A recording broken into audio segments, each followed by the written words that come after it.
The avoidant loves you, not in the casual way they've loved before, not in the surface level way they can manage without their defenses activating.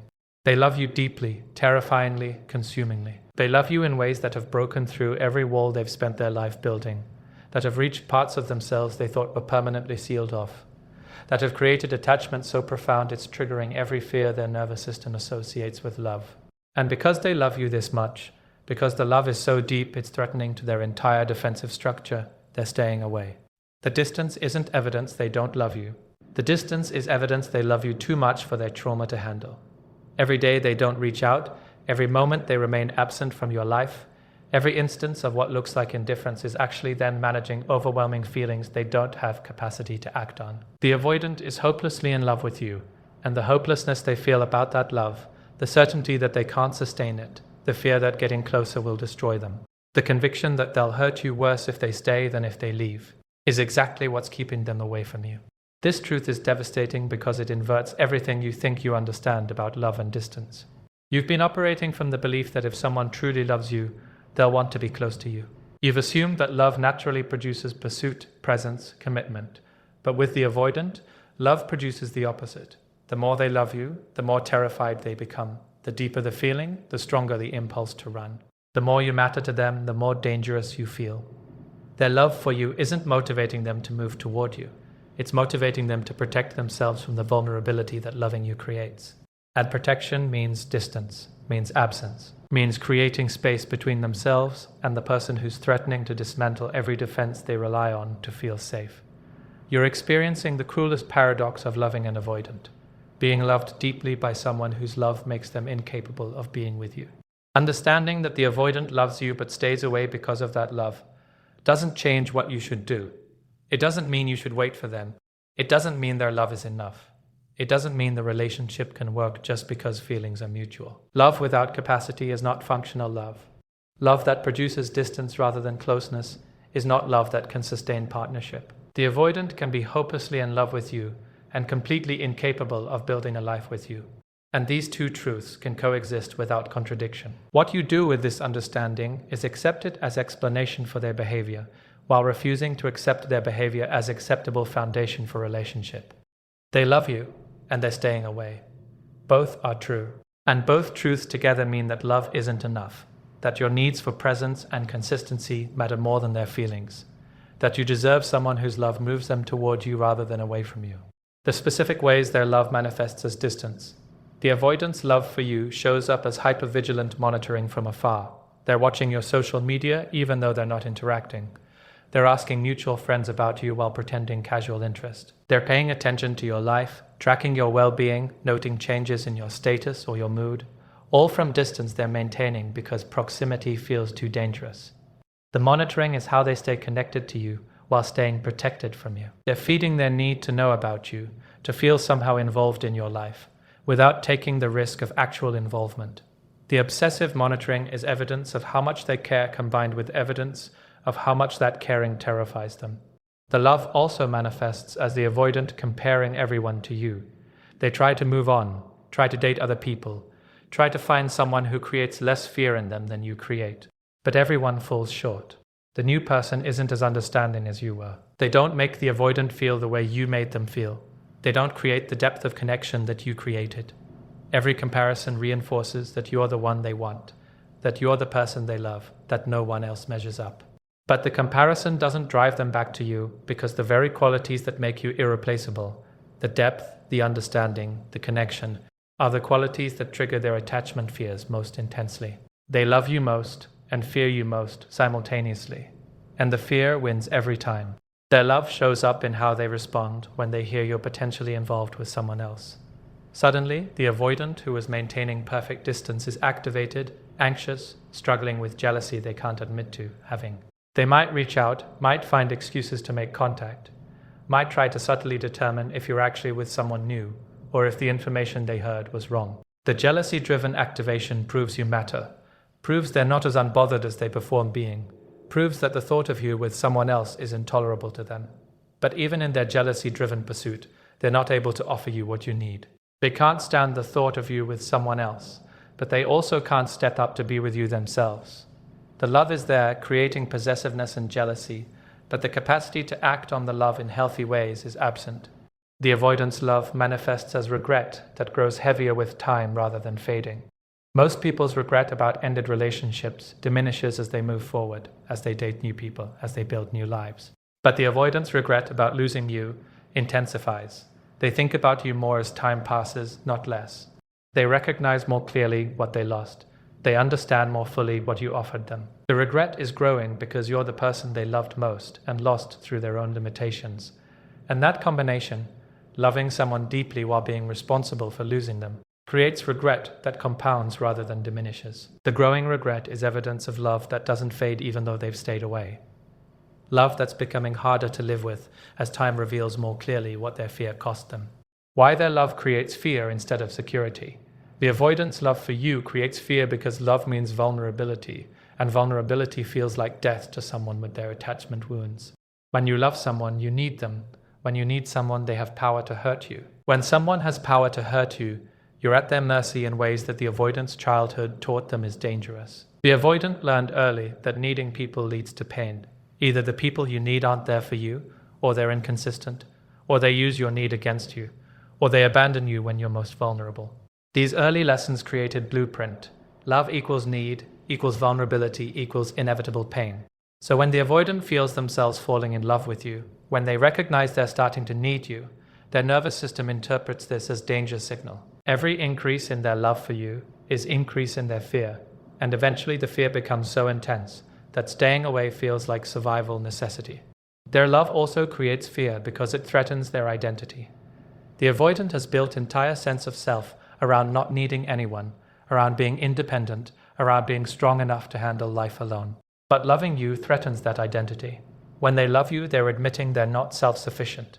When they need you, they're acknowledging they're not as independent as they claim to be.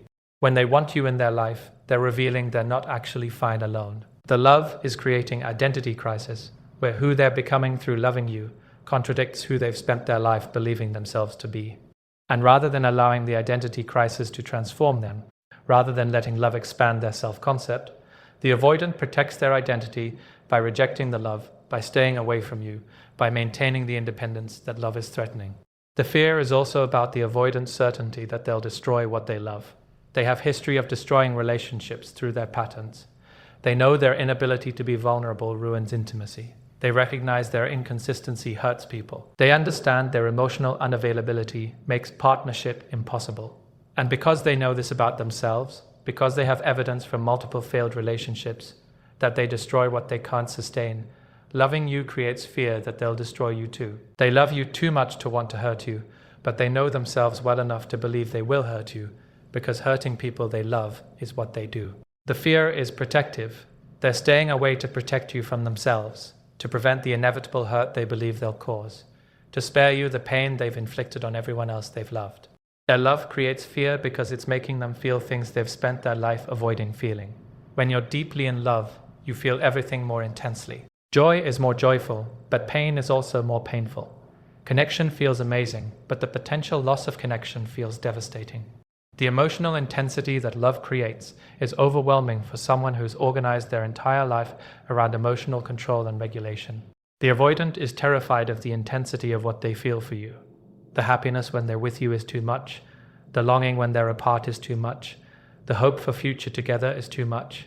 The fear of losing you is too much. Everything is too much, and the intensity is unsustainable for someone whose coping mechanisms all involve dampening feeling rather than experiencing feeling fully. Staying away is an attempt to return to manageable emotional baseline, to escape the intensity that loving you creates. The internal war happening in them every day they stay away. Every day the avoidant stays away from you. They're experiencing internal war between the part of them that loves you and wants to be with you, and the part of them that's terrified of love and committed to self-protection. The war is exhausting, constant, unresolvable. Without therapeutic intervention, they're probably not getting. One part of them is thinking about reaching out, composing messages they don't send, imagining scenarios where they could try again, wanting to bridge the distance they've created. The other part is generating reasons why reaching out is a bad idea, why distance is necessary, why they're better off alone, why you're better off without them. The two parts are in constant conflict, creating internal experience that's torturous but invisible to you, because all you see is the continued absence, the maintained distance, the apparent indifference. The internal war includes the avoidant longing for you while simultaneously talking themselves out of that longing. They miss you, they want to see you, they want to hear your voice, to be in your presence, to experience the connection you created together. The longing is real and painful, but the minute they acknowledge the longing, another part of their mind activates with counter-arguments. You can't handle a relationship. You'll just hurt them again. They're better off without you. You're too broken for this. The counter-arguments are defenses against the vulnerability that acting on longing would require. The avoidant is trapped between wanting you desperately and believing that wanting you is dangerous, between missing you intensely and being convinced that contact would lead to pain for both of you. The war also includes the avoidant having moments of clarity, where they see their patterns clearly and recognize they're destroying their own chance at happiness. In these moments, they understand they're in love with you, they see that you love them back, they recognize that their fear is ruining something that could be beautiful. The clarity creates temporary motivation to change, to reach out, to try. But then the fear reasserts itself. The defenses click back into place.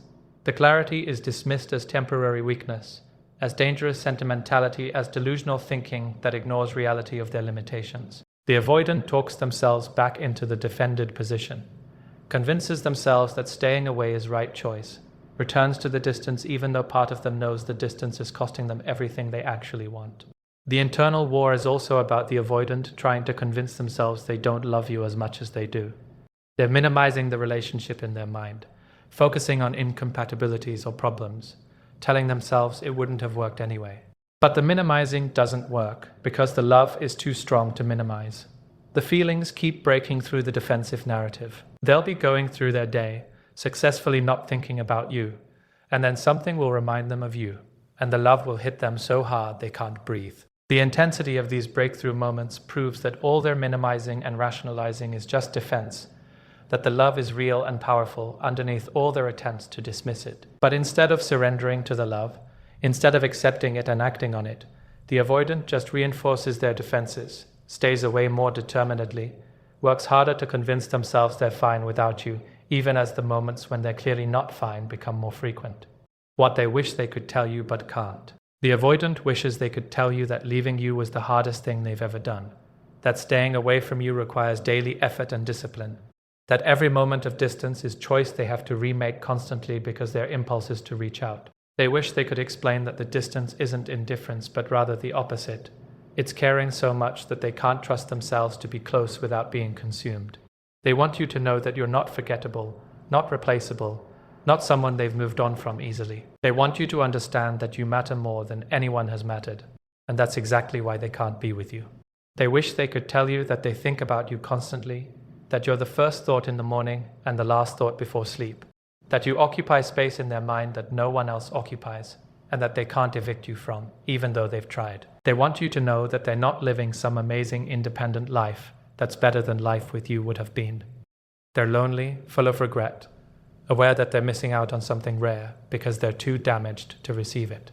They wish they could communicate that their strength is performance, that their independence is defense, that their apparent wellness is mask covering profound sadness about what they can't have because they can't overcome their fear. The avoidant wishes they could tell you that they're sorry, not just for specific hurtful things they did or said, but for being fundamentally incapable of being the partner you deserved, for having limitations that prevented them from meeting you, for loving you in ways that didn't translate into the presence and commitment you needed. They want to apologize for making you feel unloved when the truth is they loved you too much to know how to handle it.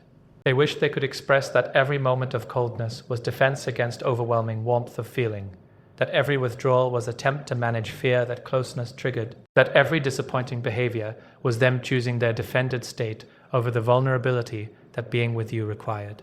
They wish they could tell you that they know you deserve better, that they're aware their limitations destroyed something good, that they recognize you're probably better off without them, even though that recognition doesn't eliminate the pain of not having you.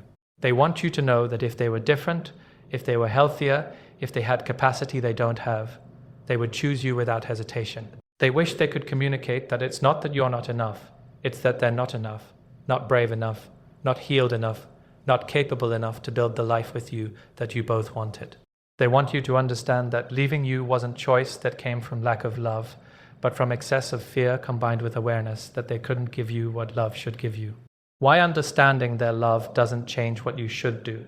Understanding that the avoidant is in love with you but stays away because of that love might create compassion for them, might help you release self-blame about the relationship ending, might provide some closure about the confusion of feeling deeply loved while being treated as if you don't matter. But understanding their love shouldn't change your boundaries or your decisions about the relationship. Love without capacity is not enough. Love that produces distance is not love that can sustain you. Love that someone feels but can't act on is love that doesn't meet your needs regardless of how genuine or intense it is. The avoidant can love you hopelessly while being hopeless as partner, and those two realities coexist without either negating the other. Their love also doesn't obligate you to wait. You might feel that if they truly love you, if the feelings are as deep as described here, then you should give them time to work through their fear, should be patient while they do their healing work, should keep the door open for them to return when they're ready. But this thinking is trap. The avoidance fear-based patterns don't change on timeline you can wait for. Healing trauma requires intensive therapeutic work over years, and most avoidants never pursue that work because pursuing it would require the vulnerability they're avoiding. Waiting for avoidant to become capable of the relationship their love makes them want is waiting for something that probably won't happen. And waiting means sacrificing your life, your time, your opportunity for actual partnership with someone who's currently capable of providing it. Understanding their love should reinforce that the problem was never your worth or your lovability. You didn't fail to be enough to make them stay. You didn't do something wrong that made them leave. The love was mutual. The connection was real. The problem is entirely about their capacity limitations, their trauma, their inability to tolerate the vulnerability that love creates. This understanding should free you from the self-blame and the wondering what you could have done differently. There was nothing you could have done differently that would have changed the outcome, because the outcome was determined by their internal state, not by your actions. You could have been perfect, and they still would have stayed away, because the problem is in them, not in you. Their love for you also doesn't mean the relationship was meant to be, or that you're soulmates who will eventually find your way back to each other. The narrative that true love conquers all, that people who are meant to be together will end up together, that soulmates always reunite. All of this is fiction that doesn't account for trauma, for capacity limitations, for the reality that some people are too damaged to sustain the relationships their hearts want. The avoidant can be in love with you for the rest of their life and still never be capable of being with you, because love alone doesn't create capacity. Capacity is built through therapeutic work, through facing wounds, through developing skills for emotional intimacy. Without that work, the love just creates suffering for both of you. Suffering for them because they want what they can't have. Suffering for you if you wait for them to become someone they're not becoming. The signs that their love is real even though they're staying away. If you're questioning whether the avoidance love is real or if it's just something you want to believe, there are signs you can observe that reveal their genuine feelings despite their distance. One sign is that they can't completely disappear from your life, even though they're not actively in it. They're maintaining threads of connection, following you on social media even if not interacting, staying in touch with mutual friends who connect you both, being places where they might run into you. The inability to completely sever suggests they can't fully let go even though they're not actively holding on, which indicates attachment that's deeper than they can manage but too strong to completely eliminate. Another sign is how they respond when they do have contact with you, whether accidental or intentional. If the avoidant is truly indifferent, contact would be neutral or mildly uncomfortable. But if they love you, contact will produce visible emotional response they can't completely hide. Nervousness, overcompensation through excessive casualness, emotional intensity that breaks through their usual control, difficulty maintaining eye contact, or conversely, inability to look away from you.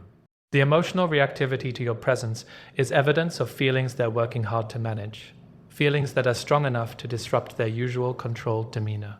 The avoidant's response to information about you moving on is also revealing. If they're indifferent, they should be able to hear you're dating someone new or getting serious with someone, or generally thriving without them and feel nothing or feel happy for you. But if they love you, the information will hit them hard. They might not show it directly to you, but their behavior will change.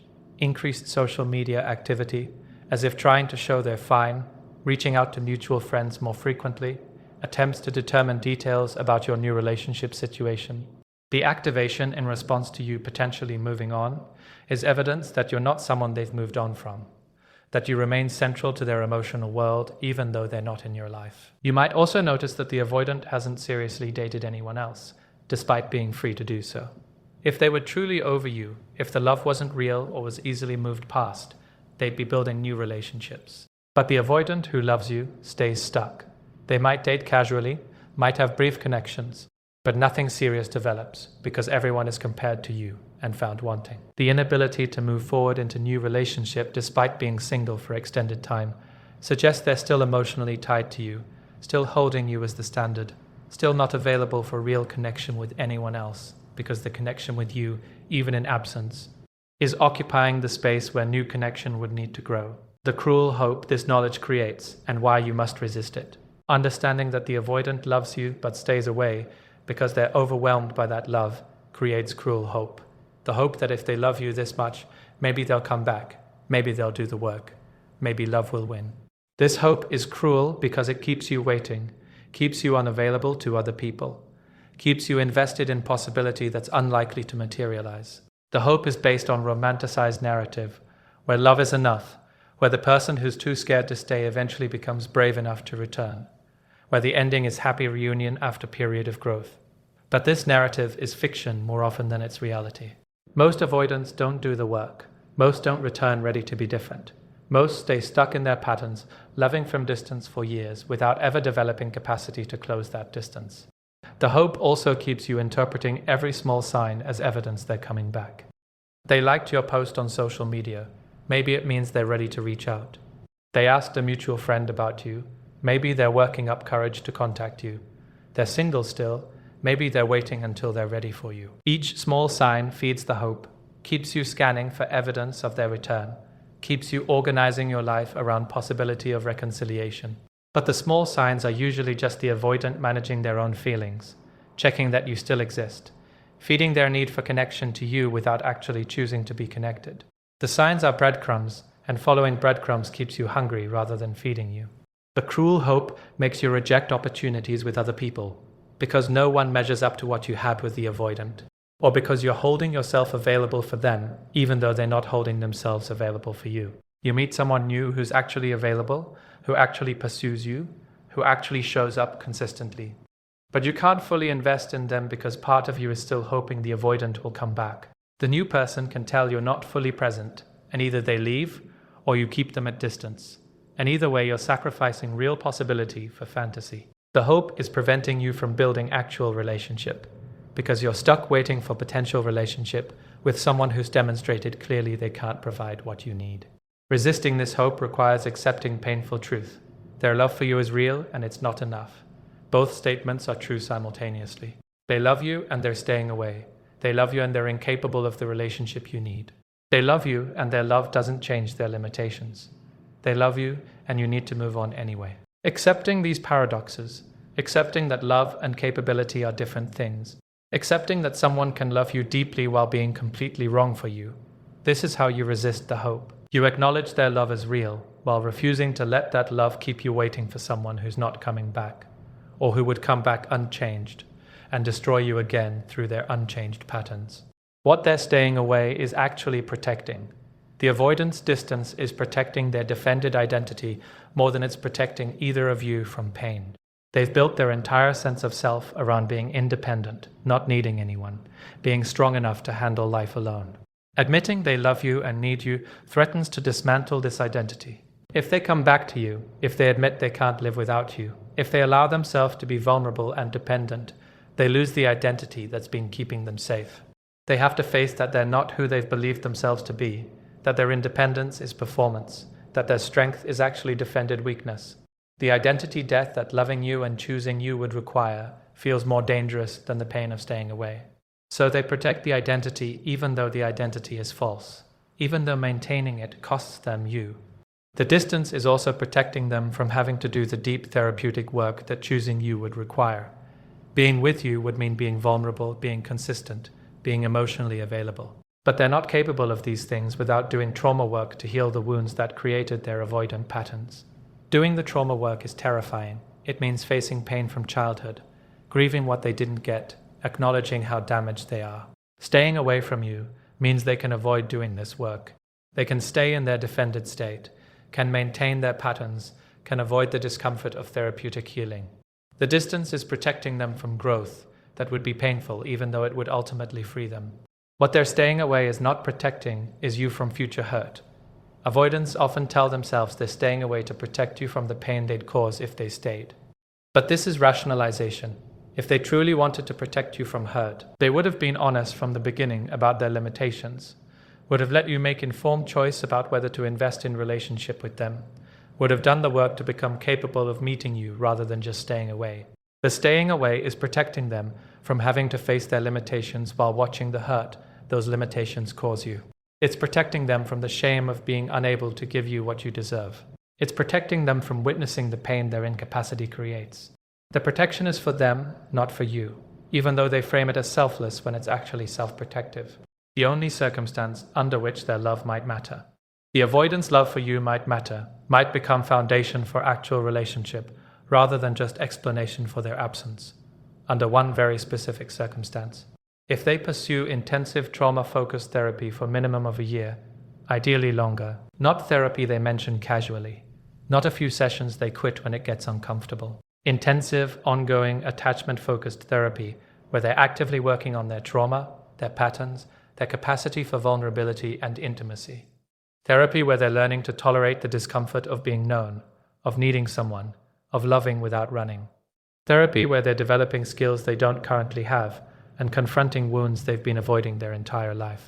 If the avoidant does this work, sustained work over a year or more, and if during that work they maintain respectful distance from you rather than breadcrumbing or manipulating for attention, and if after substantial therapeutic progress they reach out to you with evidence of changed capacity, not just changed feelings, then their love might matter. Then you might have foundation to rebuild on, but even then you should proceed with extreme caution. You should require evidence of sustained behavioral change, not just therapeutic attendance. You should watch for whether they can maintain vulnerability, consistency, and presence when you're together, not just when they're pursuing you. You should verify that the work they've done has created actual capacity increase, not just better understanding of their patterns, without ability to change those patterns. But here's the critical truth. Most avoidants never do this work. Most stay stuck in their patterns. Most convince themselves they're fine, that they don't need therapy, that their independence is strength rather than limitation. Most avoid the very work that would make them capable of the relationship their love makes them want. So waiting for them to do the work is waiting for something that probably won't happen. And even if they do start therapy, most quit before the work is complete, before real transformation occurs, before capacity meaningfully increases.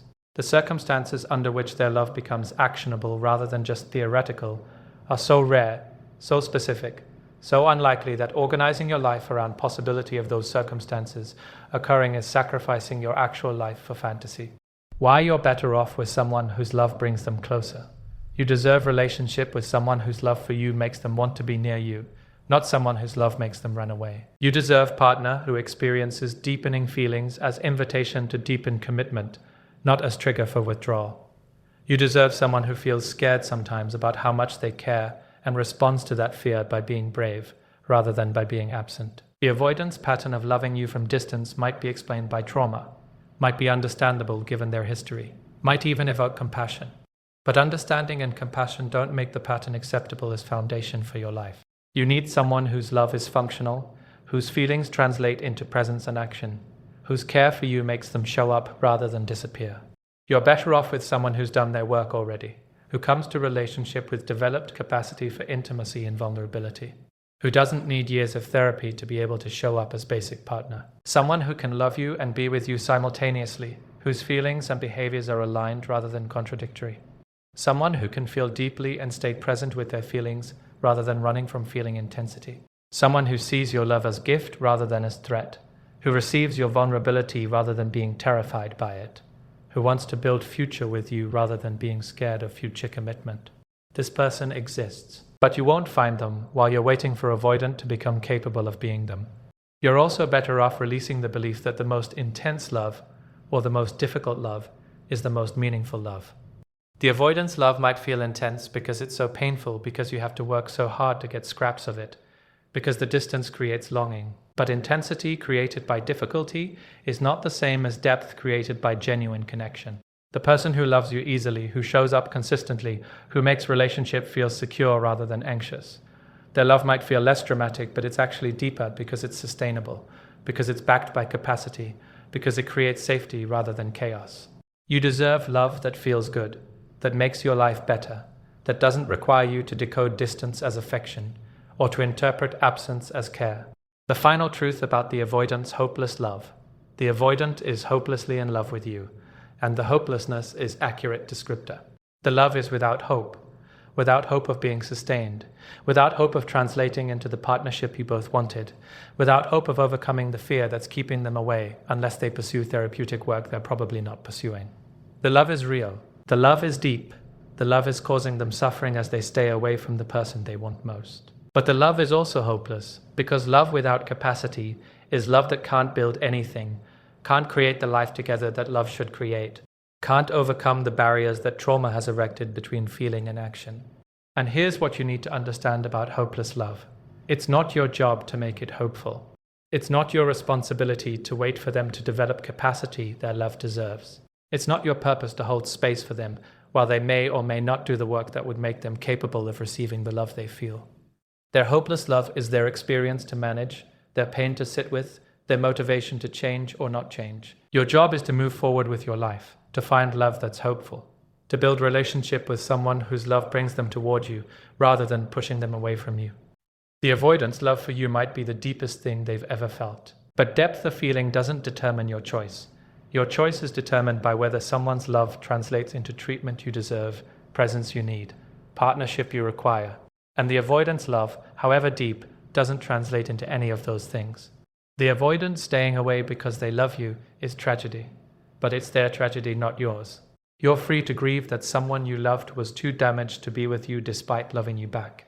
You're free to feel compassion for their pain, for being trapped between wanting you and fearing you, for loving hopelessly. But you're also free to choose yourself, to require more than tortured love from distance, to build life with someone whose love is backed by capacity to show up.